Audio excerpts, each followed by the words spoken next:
My name is Rachel Parker. I work as a pediatric nurse at Advent Health Hospital in the suburbs of Orlando, Florida. I've been working at this hospital ever since I graduated from nursing school, going on 15 years now. Good morning, Nurse Rachel. The children always greet me with bright smiles when I enter their rooms during my morning rounds.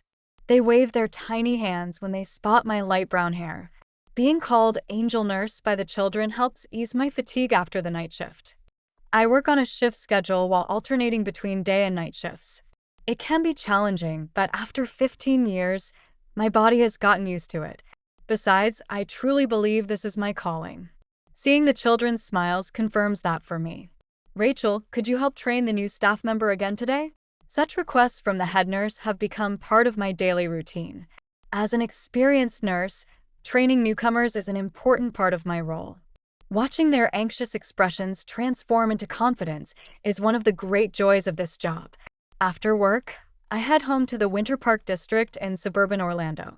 My house is a two-story single-family home surrounded by white picket fences in a quiet residential area. The 3 bedrooms might be a bit too spacious, but the time I spend in this house is my sanctuary. The rose garden in my yard holds a special place in my heart. Every holiday morning begins with tending to the roses. The sight of red, pink, and yellow blooms in full glory has become quite famous in the neighborhood. Sitting in the white rocking chair on my porch and enjoying the fragrance of the flowers is my moment of pure bliss. Brightening up my life is my beloved dog Max, a 7-year-old golden retriever. Our morning and evening walks are an essential part of our daily routine, and he's quite popular with the neighborhood children. When Max spots children playing in the park, he runs over to them with his tail wagging, and I can't help but smile too. Rachel, are you ready for Sunday school? Another important part of my life is serving at St. Michael's Church during holidays as a Sunday school teacher. I have the role of sharing Bible teachings with children during Bible study sessions. I strive to provide clear explanations. This year, I'm also serving on the Christmas pageant committee, and while the preparations keep me busy every day, it's something I truly enjoy. Looking forward to tomorrow's gardening club. Such greetings from my neighbor, Mrs. Jones, have become part of my daily life. At our monthly gardening club meetings, we exchange gardening knowledge with other members. Many people want to learn about my rose-growing techniques, and I'm often asked for advice about horticultural therapy at local parenting groups. Your advice from the other day was really helpful. Hearing such words from mothers with young children makes me realize that my nursing experience is benefiting the community. Using my medical knowledge to address parenting concerns has become another important role for me. At the hospital, I'm known as a reliable senior nurse and in the community as a dependable advisor. My days are filled with genuine fulfillment. The gratitude from patients and their families, trust from colleagues, and warm interactions with community members all enrich my life. After walking Max, it's my habit to sit in the porch rocking chair and watch the peaceful sunset. The roses sway in the breeze. Neighborhood children wave from beyond the fence, and Max sleeps on my lap. I believe this tranquil daily life would continue forever, but that morning was different. I couldn't have imagined that my usual route home would dramatically change my life. January 7th, 2025, 8 a.m. It seemed like any other winter morning as I left the hospital. My colleague Sarah called out, "Get home safely." After completing a 12-hour night shift, all I could think about was getting home to rest. Night shifts in pediatrics are particularly demanding. Children's conditions can change rapidly, so we can't take our eyes off them for a moment. Tonight, we had been busy from 2 a.m. until dawn dealing with a 3-year-old's asthma attack. While Florida winters are relatively mild, this day felt chilly.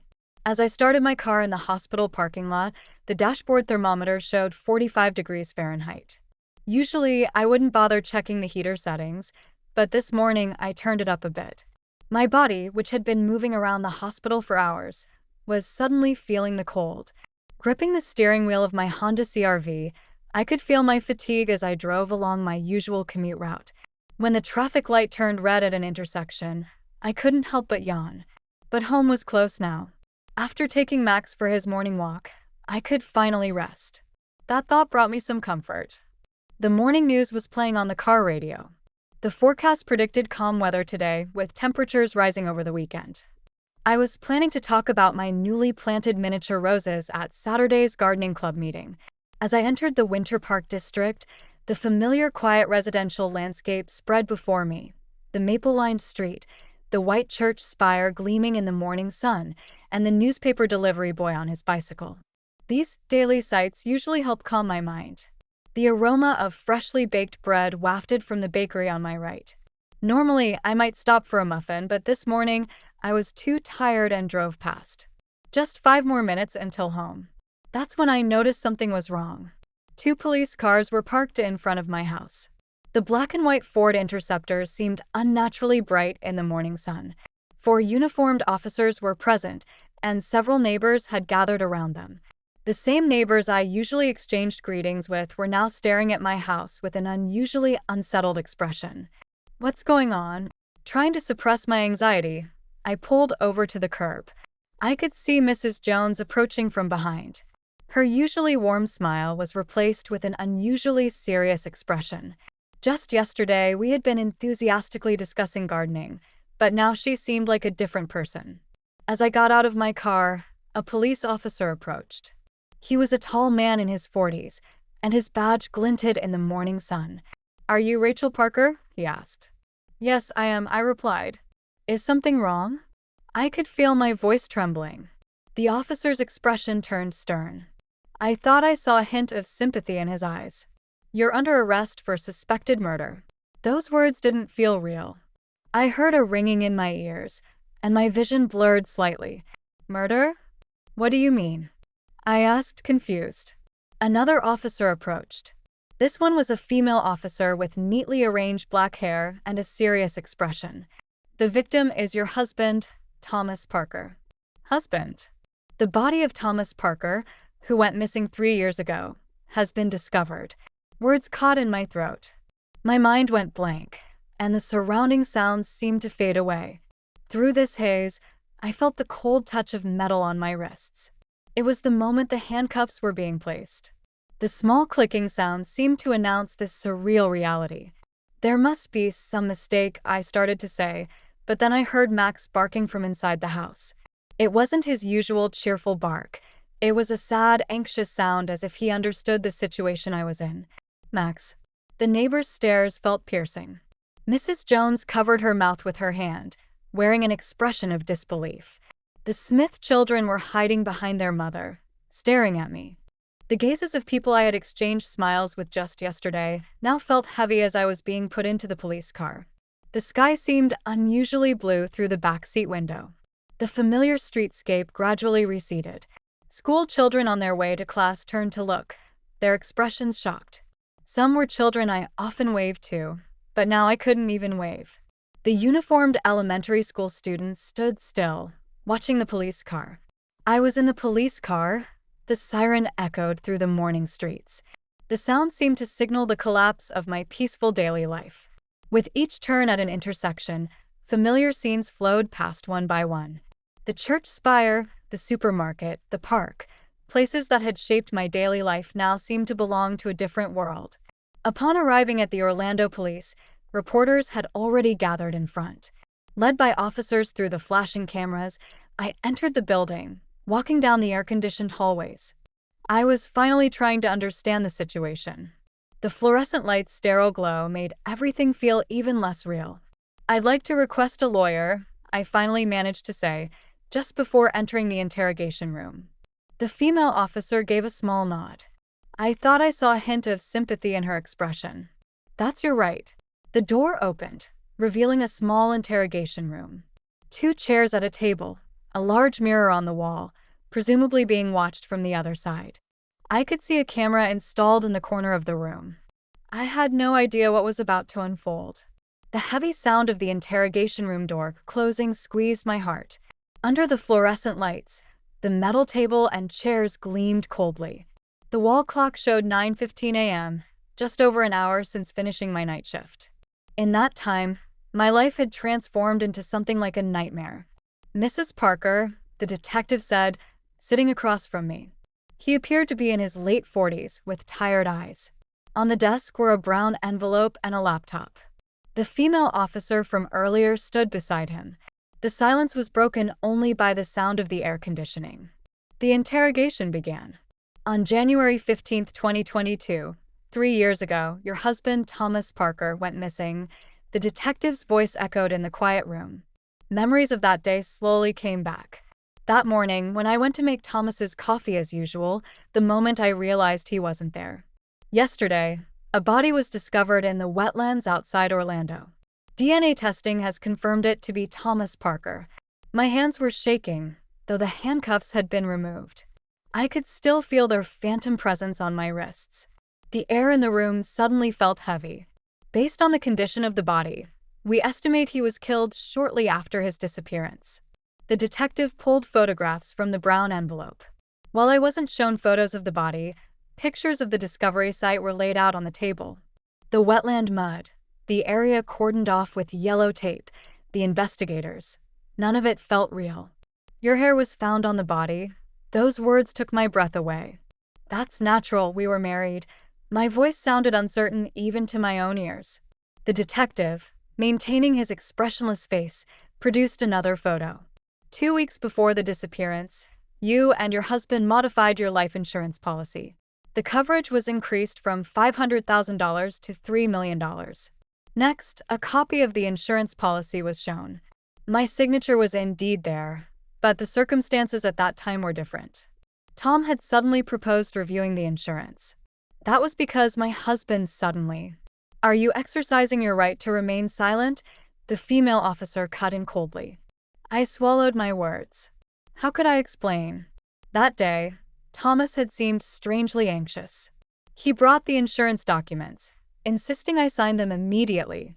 3 days before the disappearance, you withdrew $100,000 from your bank account. An ATM security camera image appeared.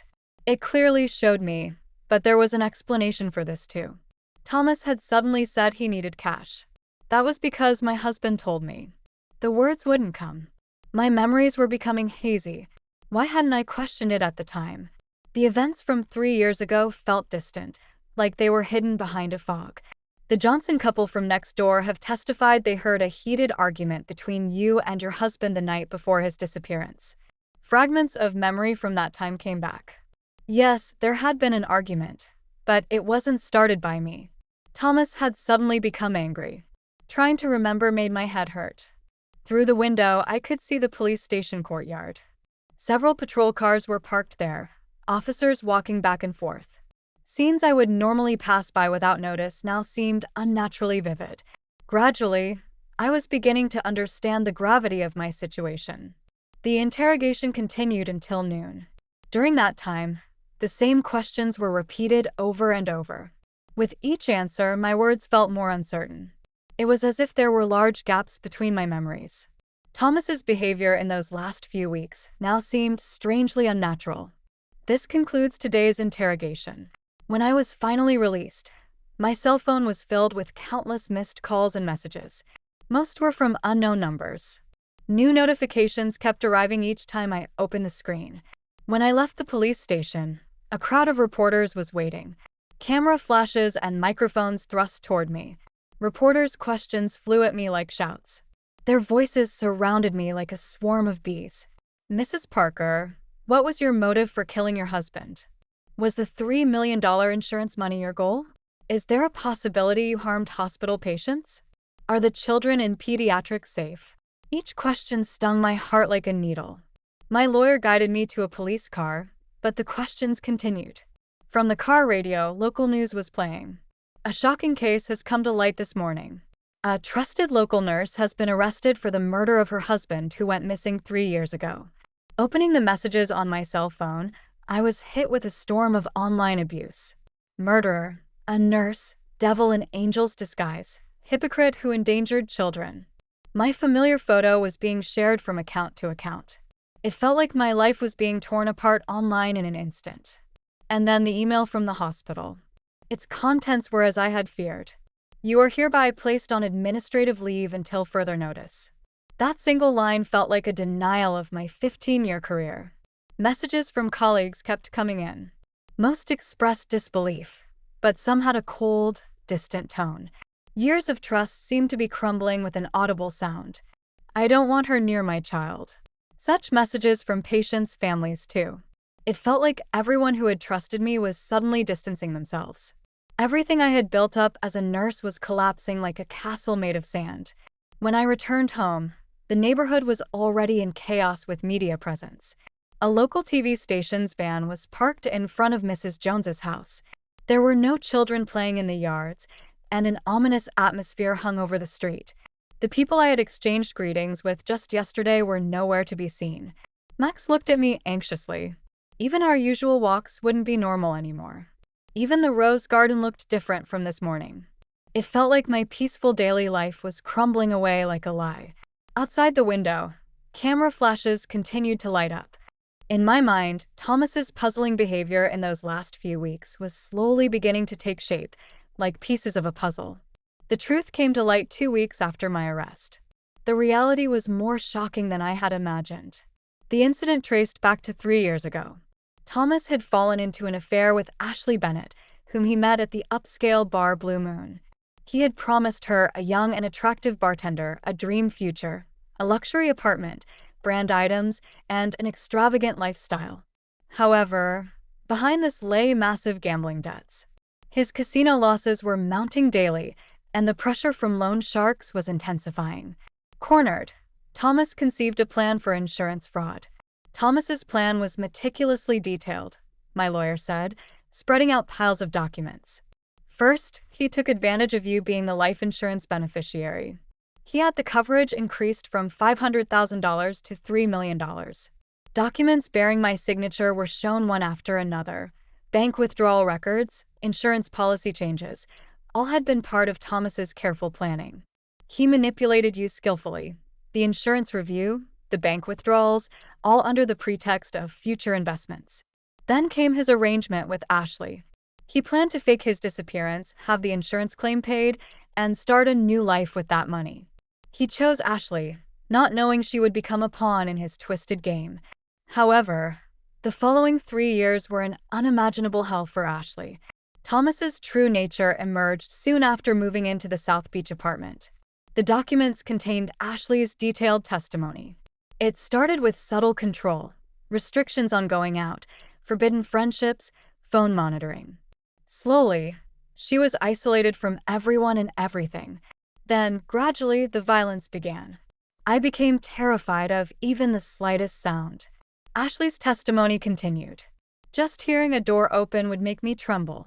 His mood would determine whether I'd face violence that day.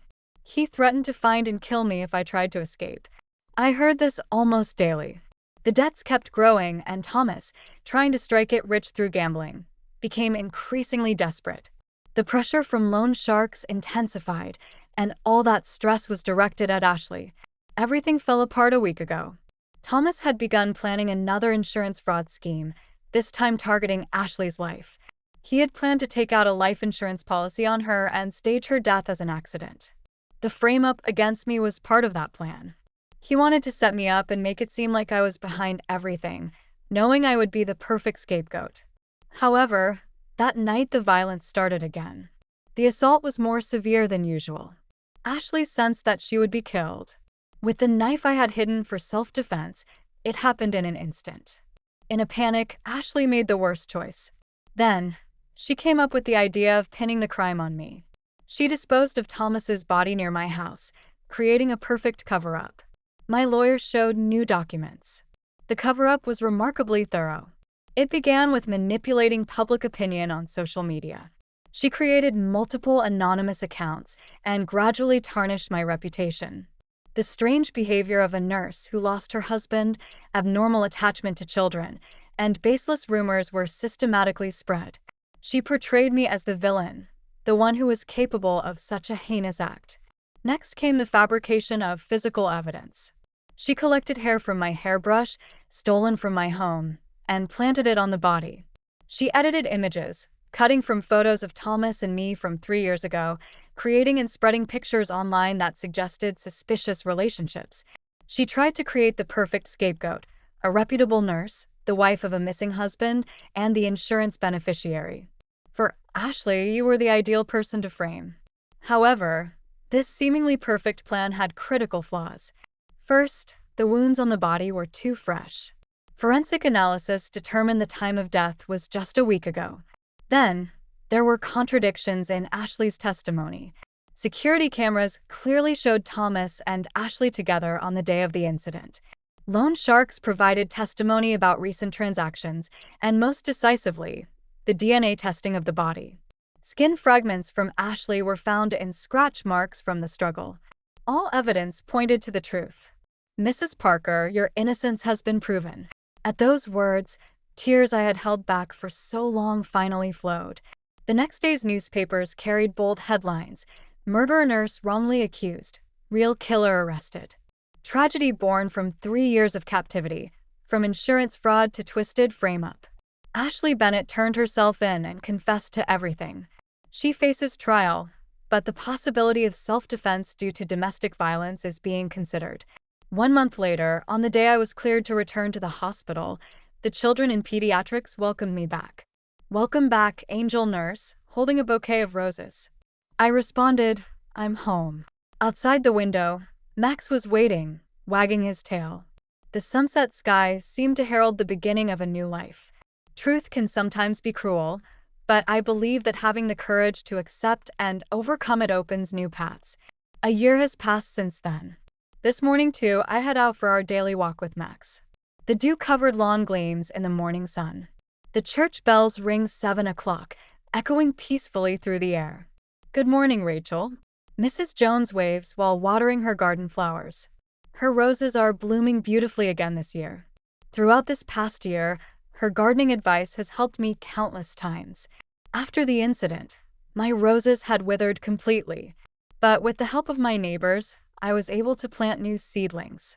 Now, white and pink roses bloom more beautifully than ever before. Rachel, as usual, children surround Max at the park. After the incident, I was afraid to interact with children for a while, but their innocent smiles helped heal my heart. Work at the hospital has also returned to normal. The children in pediatrics still call me Angel Nurse, and with new junior staff members joining, I'm experiencing the joy of mentoring again. I continue teaching Sunday school as well, sharing courage and hope through Bible teachings to overcome difficulties. These words now carry special weight. Ashley's trial has already concluded. She received a suspended sentence after self-defense was recognized. I hear she now works with an organization supporting domestic violence victims. I occasionally receive letters from her. "I am truly sorry for trying to frame you for the crime." That's what her first letter said. I wrote back, "You were a victim too. Let's both look forward and live our lives." Life sometimes presents us with unexpected trials, but I believe we become stronger by overcoming these challenges. Sitting in the white rocking chair on the porch, drinking my morning coffee, I look up at the sky. Max sleeps contentedly at my feet. The fragrance of roses drifts on the morning breeze. A new day is about to begin.